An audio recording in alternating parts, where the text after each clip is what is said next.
Hey, crypto family. Nemesis with the Crypto Brothers. And I'm still a little sick right now. My wife got me sick over the weekend. Whatever. It happens when you're with somebody. But so my voice is a little jacked up. Throat's raw. So I've been taking like some sore throat spray and drinking a bunch of water. And yeah, just make my throat feel somewhat okay. But after I start talking for a little bit, my throat dries out. It's awesome. But I'm thankful to be done with my work day. I still went to work, put in that grind.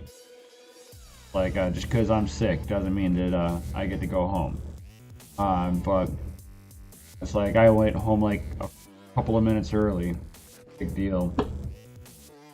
So with that being said, let's jump right on to what I've been actually paying attention to lately, which has been AMD. Considering that I'm a crypto miner, not that I'm saying that any of this is financial advice, you know. But we'll do a little bit. Damn, not financial advice. Just saying. But yeah, so AMD has been rumoring to be putting out their new RX 680 and RX 670 lineup with Navi architecture or Polaris architecture. That one's still up for debate of which one's going to get released first. Are they going to do a revamp of the 580 and 570s with Polaris? Or are they actually going to be releasing the Navi architecture coming up this weekend? I'm really hoping that they're going to have the Navi architecture finally be. That will be just epic. So AMD might be preparing a Polaris refresh for immediate release with the RX 570 and RX 580 both on the docket for an update. The last rumors suggested that Team Red had refreshed the Polaris 30 RX 570 replacement obsessively and RX 670 ready to launch by the end of the week, and RX 580 replacement potentially an RX 680 will follow up shortly in November. So it looks like they're going to do a revamp first. Before they released a new Navi architecture, which I'll hold off. I want that Navi architecture. As soon as that 680 gets released, I am pre-ordering one. But again, not financial advice. I'm not telling anybody to sit there and go mining. I mean, at today's pricings, it'll take you a while to get your money back if you want to get in. So, not something that I'm suggesting unless it's something you want to do. So rumors of a Polaris refresh are nothing new, but they have been far and few between. If AMD has adroitly kept an entire Polaris refresh generation under wraps until the launch week, it would be nothing short of a miracle. In another year of innumerable rumors and leaks, the AMD Navi architecture, on the other hand, has been the subject to all the rumors year-round. And that's true. If they were going to be releasing a revamp of what they already have, you would think that people would be talking about that with the new architecture. Not that it's just kind of being thrown in at the last second. I'm really hoping that they're gonna release the Navi architecture this weekend, and they're gonna spank Nvidia with mining again, and mining will be great. But on the other hand, has been subject to all the rumors year-round. That's right, I already said that. The Polaris 30 refresh would likely be produced on the 12nm process node, which has been the basis for second-gen AMD Ryzen CPUs. As James Pior, senior product manager at AMD, told us back at CES regarding the move to 12nm with Ryzen is not an area statement, it's a power efficiency statement. The area is not going to change much, but the ability for us to manipulate the frequency and the voltage curve has improved, which means, oh gosh, I'm going to be able to undervolt this even better, have it hit even harder and have better memory in there, because it's gonna get the GDDR6 and you already know that, so it's gonna have the better memory in there. And the memory with the new architecture on the new chipset, I think is just going to dominate, especially like on algorithms such as Kryptonite Heavy, something like Ethash. So any of the ones that are going to be memory compliant, I think this is going to be the game changer that's going to make people drop off the NVIDIA line for mining everything like it is right now, because the ETH enlargement pill basically was a game changer for the 1080 Ti's.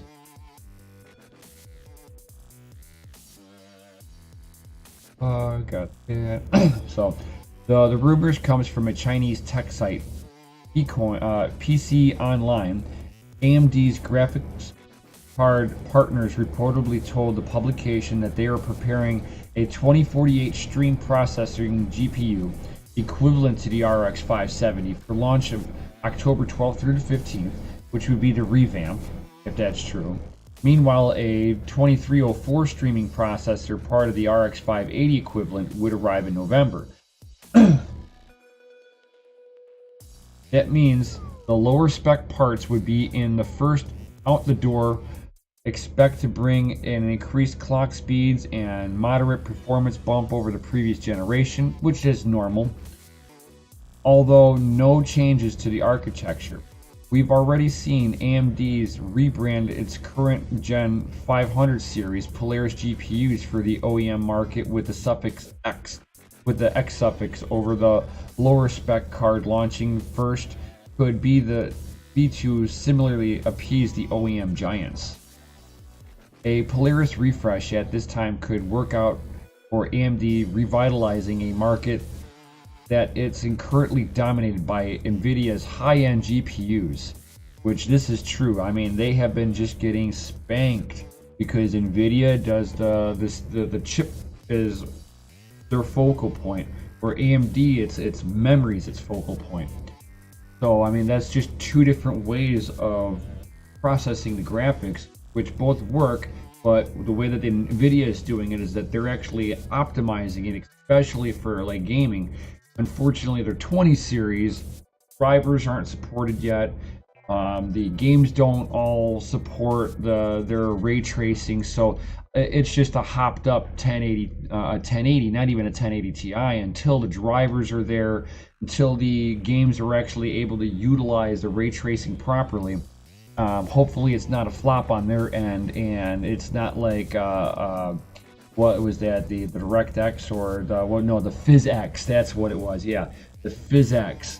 And, you know, hopefully ray tracing is not like PhysX, where it was a good idea, but nobody ever used it. With NVIDIA yet to bring its Turing silicon to the mainstream or budget segments, with only the RTX 2080, RTX 2080 Ti, and the RTX 2070 announced so far, AMD could clean house with a strong product complete with NVIDIA's remaining Pascal product, taking to the NVIDIA GTX 1060 in its lucrative price performance bracket. AMD is shifting most of its products away from the 12 nanometer next year, moving on to its TSMC's 7 nanometer processing node. Lisa Su is expected to talk about AMD's progression into the new node, with markets a departure from global foundries manufacturers at CES 2019, her keynote speech. And that's actually pretty unique that they're shrinking their die sizes, where most everybody else is wanting to make them bigger. So it means that their new architecture might be a little bit more efficient. I'm hoping that's what that means, is for their processor, that they don't need to keep throwing cores at it, that they've actually got a programming that'll run that chip more effectively than NVIDIA. That would be a game changer for them. So let's see. Which markets departure? Oh, yeah, I already said that. Global Foundries recently knocked bowed out to the transistor density fight, with a new leadership deciding the move to 7 nanometer was too costly and not worthwhile for future investment. That means the 7 nanometer production for AMD's future Radeon Instinct Vega GPU and Zen 2 CPUs will be built by TSMC. They got a new player in the field too. This is good. If the rumors of the brand new Polaris 30 GPU on the 12 nanometer ring true, a sight to behold if AMD is truly to manage to keep that cat in the bag right up until the launch. AMD might not have the last GPU generation for LOFO to manufacture before the companies triangulate in a shared history, finally make a break from one another. So this one I'm kind of going to keep a definite eye on, because like I'm looking forward to seeing what AMD is going to be bringing to the table, considering that Nvidia basically whipped it out and, you know, figuratively whipped it out and laid it out on the table. So it's time for AMD to volley it back into their court with something even bigger, badder, and bolder. So whenever they finally drop the RT, the 680s, I will definitely be getting one so that I can review it. I think with the GDDR6 memory that it's rumored to have, that this is going to be a definite game changer for them, because I believe that AMD knows how to use the memory properly, especially for me. So I'm excited for this. If you're excited for it too, smash that like button for Team Red and AMD, and drop a comment down below. Smash the subscription button and the bell notification so every time I drop a video, you get notified. And with that, guys, may your hash rates be high, your watts be low. I'll see you guys next time.